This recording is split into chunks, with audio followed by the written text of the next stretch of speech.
Episode की starting में हमें उसी जगह पर दिखाया जाता है जहाँ पर जिन और भोली खड़े होते हैं और वह टाइगर क्लैन के बंदे से फाइट कर रहे होते हैं कि तभी यहाँ पर एक फॉक्स क्लैन का एल्डर आ जाता है और उसके साथ उसकी बेटी भी होती है, जो कि आने के साथ ही भोली से कहने लगती है कि मुझे लगता है कि तुम यहाँ पर एक स्पिरिचुअल माउंटेन के शिष्य हो। जिस पर भोली कहने लगता है हाँ, मैं वहाँ का एक भोली हूँ।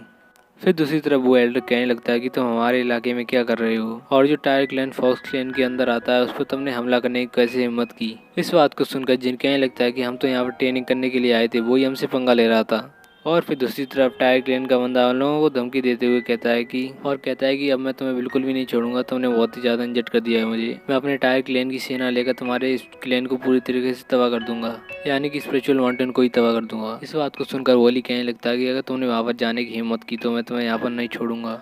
और यहाँ पर वोली को भी बहुत ज़्यादा गुस्सा आ रहा होता है। जबकि दूसरी तरफ वो टाइगर क्लैन का बंदा उन दोनों से कहने लगता है कि मुझे पता है कि स्पिरिचुअल माउंटेन कितना ज़्यादा अच्छा है, क्योंकि जब मैंने सदर्न कॉन्टिनेंट पे अटैक कर दिया था तो उसका आधा हिस्सा स्पिरिचुअल माउंटेन ने ले लिया था, और जब हम तुमसे वो वापस मांगने गए तो तुमने ही हम पे उल्टा अटैक कर दिया। अब तुम्हारी कहाँ गई अध्यात्म की सच्चाई। और उसकी इस बात को सुनकर होली को काफ़ी ज़्यादा गुस्सा आने लगता है और उसे कहने लगता है कि तुम मेरे स्पिरिचुअल माउंटेन को कुछ भी मत कहना। और इस बात को जानकर जिनको भी काफ़ी ज़्यादा हैरानी होने लगती है, क्योंकि जिन ने भी होली को इतने ज़्यादा गुस्से में कभी भी नहीं देखा था। इस बात को सुनकर वोली उससे कहने लगता है कि अगर तुमने एक शब्द और निकाला तो मैं यहाँ पर तुम्हें जिंदा नहीं छोड़ूंगा।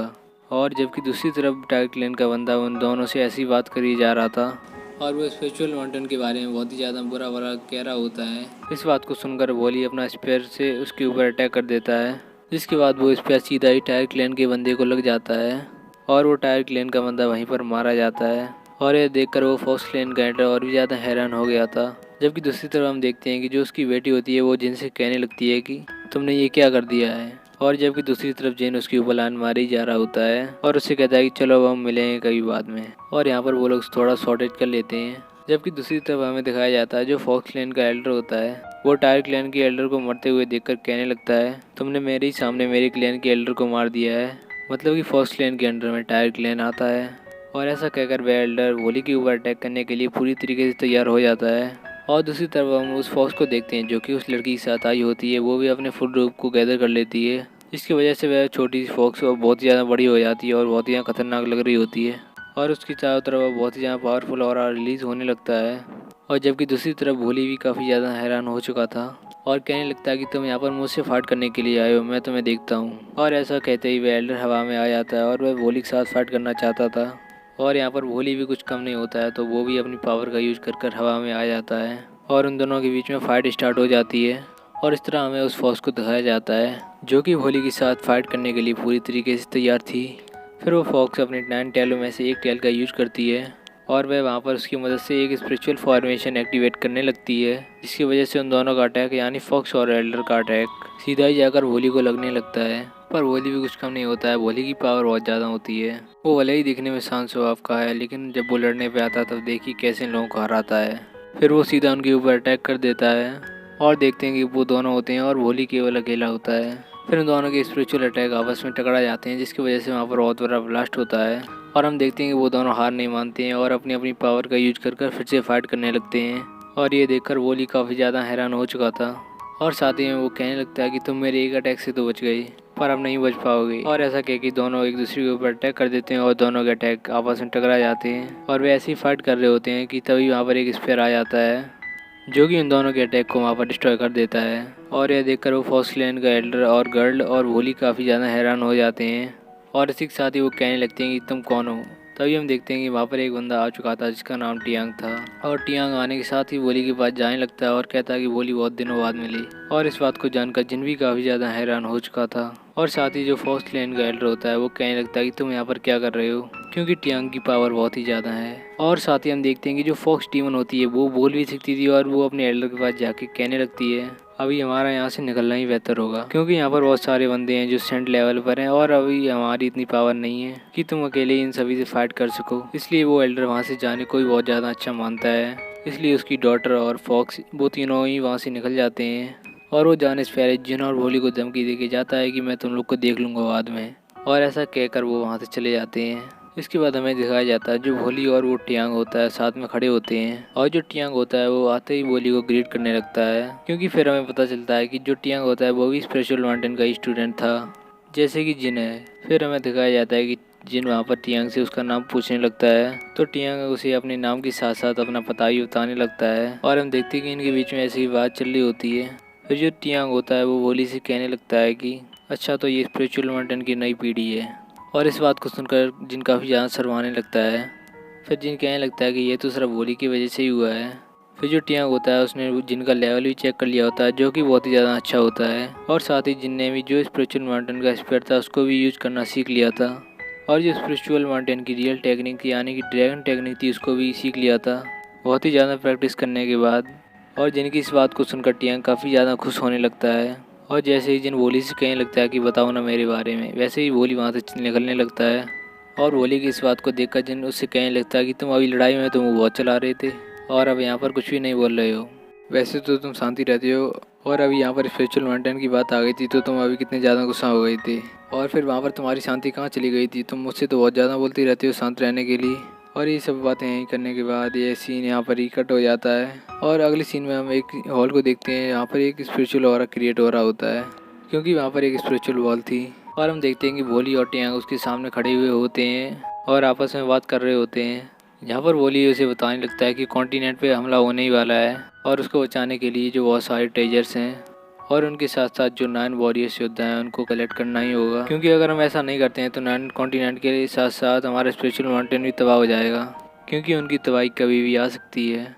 इस बात को सुनकर टियांग वोली से कहने लगता है कि तुम स्पिरिचुअल माउंटेन में रहकर ये काम तो नहीं कर सकते थे, क्योंकि ये उसके नियम के खिलाफ है, इसलिए तुम जिनको यहाँ पर लेके आए हुए हो, और जिनके साथ साथ तुम यहाँ पर और भी बंदों को देख रहे हो जो कि हमको 9 कॉन्टिनेंट में हराने में बहुत ही ज़्यादा मदद कर सकें, क्योंकि यहाँ पर तबाही आने वाली है। और हम देखते हैं कि वोली इस बात को सुनकर हाँ में जवाब देता है, और दूसरी तरफ हम देखते हैं कि टियांग कहने लगता है कि ये तो स्पिरिचुअल माउंटेन के नियम के खिलाफ है, फिर तुम ऐसा कैसे कर सकते हो। हम देखते हैं कि वोली टियांग से कहने लगता है कि अब तुम यहाँ पर मुझे ज्ञान मत दो, क्योंकि तुम्हें ही पता है, क्योंकि तुम एक स्पिरिचुअल माउंटेन के रिटायर्ड स्टूडेंट हो, क्योंकि मुझे पता है कि तुम्हें ज्ञान देना बनता है, लेकिन तुम अभी यहाँ पर मत दो। फिर दूसरी तरफ हमें जिनको दिखाया जाता है जो कि उनकी बातें सुन रहा होता है।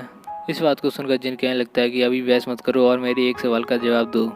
इस बात को सुनकर टियांग कहने लगता है कि बताओ क्या बात है। फिर हम देखते हैं कि जो जिन होता है वो कहने लगता है कि तुमने अभी भी कहा 8 कॉन्टिनेंट की बैटल में बहुत सारे योद्धा की जरूरत पड़ेगी जो कि मुझसे भी ज़्यादा पावरफुल होंगे, अभी तो सिर्फ मैं एक हूँ, और साथ ही अगर हमने 9 कॉन्टिनेंट की बैटल को जीत भी लिया तो वहाँ पर हमारा क्या होगा। तो इस बात को जानकर जो बंदा होता है यानी टियांग वो जिनको बताने लगता है कि अकॉर्डिंग टू माई नॉलेज अगर तुमने इस 9 कॉन्टिनेंट की बैटल को जीत भी लिया तो तुम्हारी याददाश्त मिटा दी जाएगी, क्योंकि किसी को भी पता नहीं चलना चाहिए कि 9 कॉन्टिनेंट की बैटल कैसी हुई थी, क्योंकि उसमें बहुत ही ज़्यादा रेयर कंडीशन होती है। इस बात को सुनकर जिन और वोली काफ़ी ज़्यादा हैरान हो जाते हैं। इस बात पर जिन उससे पूछने लगता है कि आपको ये सब कैसे पता है। इस बात को जानकर जो टियांग होता है वो अपनी बचपन की मेमोरी में आ जाता है, जहाँ पर हम देखते हैं कि टियांग छोटा सा बच्चा था तो वह एक हॉल में घूम रहा था। वह हॉल कोई और नहीं बल्कि स्पिरिचुअल माउंटेन का ही हॉल था, क्योंकि वह स्पिरिचुअल माउंटेन का स्टूडेंट था। वह सीधे ही जाकर एक मूर्ति के पीछे छिप जाता है। यहाँ पर वोली जैसा दिखने वाला एक बंदा और 2 क्लैन का एक एल्डर और एक लेडी होती है, जो कि आपस में 9 कॉन्टिनेंट की बैटल के बारे में ही बात कर रही होती हैं, क्योंकि 9 कॉन्टिनेंट की बैटल एक बार नहीं हुई है, वो होती ही रहती है। और यहाँ पर हमें एक और बात पता चलती है, जो एल्डर होता है वो वोली की तरह दिखता है और उसकी शक्ल बिल्कुल जिन की तरह होती है, जो कि वो कह रहा होता है कि 9 कॉन्टिनेंट की बैटल में हम जिन बंदों को सिलेक्ट करेंगे उनकी बाद में मेमोरी मिटा देंगे, क्योंकि इससे हमारे लिए और भी ज़्यादा खतरा नहीं मंडरा सकता है। क्योंकि अगर कोई भी बंदे का मुँह खुलेगा कि 9 कॉन्टिनेंट की बैटल में क्या क्या शर्तें होती हैं तो हमारे लिए और भी ज़्यादा खतरा हो जाएगा। तो तभी हमें दिखाया जाता है टियांग उनकी बातों को बहुत ज़्यादा अच्छे से सुन रहा होता है, और उनमें से एक एल्डर टियांग को पकड़ लेता है, और पकड़ने के साथ ही वो वोली के सामने ले आता है, जहाँ पर वोली टियांग से पूछने लगता है कि तुमने यहाँ पर क्या सुना है। पर टियांग इस पर कोई भी जवाब नहीं देता है, और यहाँ पर हमें पता चलता है कि टियांग उन बंदों में से एक है जो कि 9 बैटल में फाइट करेंगे। यहाँ पर टियांग कहता है कि अगर तुम हमारी मेमोरी को मिटा दोगे तो ये हमारे लिए और भी ज़्यादा खतरा हो सकता है, और साथ में मैं यहीं रहना चाहता हूँ, यहाँ से बाहर नहीं जाना चाहता हूँ। और इस बात को सुनकर वोली ये बात नहीं मानता है, क्योंकि टियांग एक स्पिरिचुअल माउंटेन का स्टूडेंट था और इसे 9 कॉन्टिनेंट की बैटल में भी साथ देना था, और इस तरह वह उसे यहाँ से ले जाकर ट्रेनिंग देता है जिस तरह वोली जिनको ट्रेनिंग दे रहा है। और फिर हमें बट प्रेजेंट के टियांग को दिखाया जाता है, जहाँ पर वो एक छत के ऊपर बैठकर सोच रहा होता है कि 9 कॉन्टिनेंट की बैटल में कौन जीतता है और कौन हारता है, वो तो देखा ही जाएगा, क्योंकि ज़िंदगी एक मौत का सफ़र है। इसके बाद ये सीन यहीं कट हो जाता है और उसके बाद हम जिनको देखते हैं जो कि अपनी एल्केमी की प्रैक्टिस कर रहा होता है और सोचता है कि नॉन कॉन्टिनेंट की बैटल में अगर हमारे जैसे बहुत सारे योद्धा मारे गए तो ये हमारे लिए बहुत ही खतरा होगा और साथ में इसमें मैं भी मारा गया तो मेरा क्या होगा। और साथ में वो सोचने लगता है कि अगर हमारा एनिमी और भी ज़्यादा पावरफुल हुआ तो वो हमारा क्या करेगा। और लास्ट में वो सोचता है कि ये सब बेकार की बातें हैं, हमें ये सब नहीं सोचना चाहिए, जो होगा वो अच्छे के लिए ही होगा। फिर तभी उसके फर्नेस में से आवाज़ आती है। इतना ज़्यादा आत्मविश्वास, इस बात को सुनकर जिन काफ़ी ज़्यादा हैरान हो जाता है और कहने लगता है कि तुम कौन हो और यहाँ पर मेरे साथ क्या कर रहे हो। और इसी के साथ ये पार्ट हमारा यहीं एंड हो जाता है और इसका नेक्स्ट पार्ट जब भी आएगा तो चैनल पर अपलोड कर दूंगा मैं। Thank you for watching, keep supporting.